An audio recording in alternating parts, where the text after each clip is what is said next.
আসসালামু আলাইকুম এভরিওয়ান। আরও একটি নতুন রেসিপি দেখার জন্য আপনাদেরকে ওয়েলকাম জানাচ্ছি। পুরান ঢাকার ছোটো বড় অনেক দোকানগুলোতে সবচেয়ে জনপ্রিয় এবং মজাদার খাবার হচ্ছে তেহারি আর বিরিয়ানি। এই তেহারি বিরিয়ানিটা খেতে অসম্ভব মজা। আজ আমি চেষ্টা করব আপনাদেরকে এই পুরান ঢাকার মতো একদম পারফেক্ট একটা তেহারি তৈরি করে দেখানোর জন্য। তো আশা করি আপনাদের কাছে আমার আজকের রেসিপিটিও ভালো লাগবে। যদি ভালো লেগে থাকে প্লিজ আমার চ্যানেলটি সাবস্ক্রাইব করবেন আর লাইক শেয়ার কমেন্ট করবেন। তো চলুন দেখে নেই। প্রথমে তেহারিটা তৈরি করার জন্য এখানে একটা পিরিসে আমি কিছুটা নিয়েছি। আমি এখানে দেখতে পাচ্ছেন 2 টুকরা জয়ত্রী জয়ফল এবং নিয়েছি দারুচিনি এবং এলাচি। এগুলোকে না ভেজে আমি একটি ব্লেন্ডারে ব্লেন্ড করে নেব প্রথমে, আর না ভেজেই এটাকে ব্লেন্ডারে ব্লেন্ড করতে হবে। তো এটাকে আমি ব্লেন্ড করে নিয়েছি।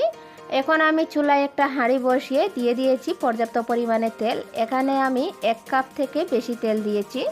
এই তেহারিটা রান্না করার জন্য পরিমাণে অনেক তেল লাগে। দিয়ে দিলাম আমি পেঁয়াজ কুচি। এখানে প্রায় 1 কাপ পেঁয়াজ আছে। তো পেঁয়াজটাকে একটু আমি ব্রাউন করে ভেজে নেব। তো এভাবে নেড়ে চেড়ে যখন পেঁয়াজটা একটু নরম হয়ে যাবে তখন আমি এড করে দিচ্ছি 3 টেবিল চামচ লবণ।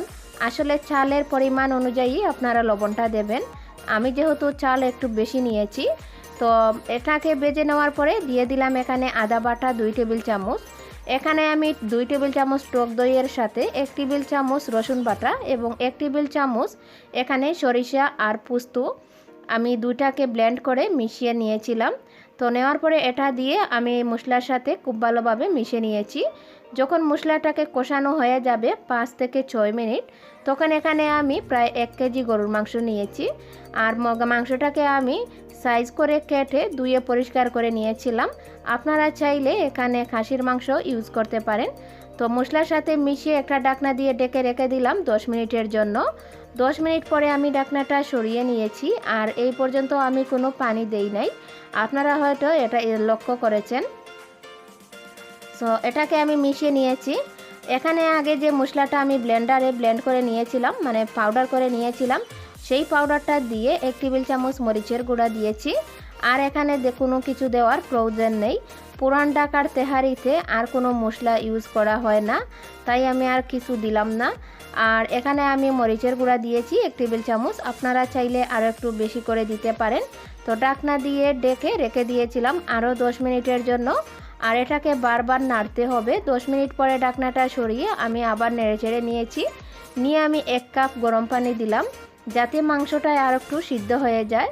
তো পানি দিয়ে আবার মিশিয়ে আবার আমি ঢাকনা দিয়ে ঢেকে রেখে দেব। সো 10 মিনিট পরে আবার ঢাকনাটাকে আমি সরিয়ে নিয়েছি। তো ঢাকনাটা সরিয়ে নেওয়ার পরে এখানে 2টি আলু একটু বড় করে কেটে দিয়েছি আর 4 থেকে 5টি কাঁচামরিচ।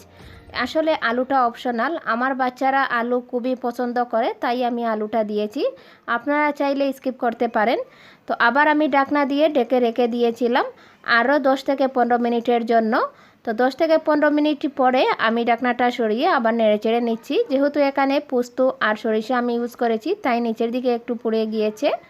তো এখন আমি এটাকে মাঝের দিকে একটু গর্ত করে উপরে যে তেলটা ছিল সেই তেলটাকে আমি তুলে নিচ্ছি। আর এই তেল দিয়ে চালটাকে ভেজে নেব। আর এ পর্যায়ে আমার মাংসটা সিদ্ধ হয়ে গিয়েছে। মাংসটাকে আমি অলরেডি 1 ঘন্টার মতো জাল করে নিয়েছি যাতে সিদ্ধ হয়ে যায়, তাই মাংসটা সিদ্ধ হয়ে গিয়েছে। এখন আমি সেই তেলে 1 টেবিল চামচের মতো পেঁয়াজ কুচি দিয়ে পেঁয়াজটাকে একটু ব্রাউন করে ভেজে নেব। এতে করে ফ্লেভারটা অনেক ভালো আসবে এবং চালে অনেক টেস্ট আসবে। তো চালটাকে আমি এখানে আধা ঘন্টার জন্য ভিজিয়ে রেখে দিয়েছিলাম।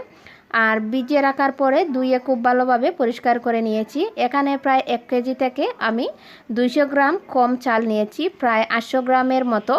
তো এটা আমি পোলাওয়ের চাল নিয়েছি। তো চালটাকে দিয়ে আমি খুব ভালোভাবে একটু ভেজে নিয়েছি। নেওয়ার পরে মাংসটা দিয়ে দিলাম। দিয়ে আমি চালের সাথে এটাকে মিশিয়ে নেব। নিচেরটা উপরে, উপরেরটা নিচে করে এভাবে মিশিয়ে নিতে হবে। তো চারদিকে আমি খুব ভালোভাবে গুঁড়িয়ে গুঁড়িয়ে এটাকে মিশিয়ে নিয়েছি।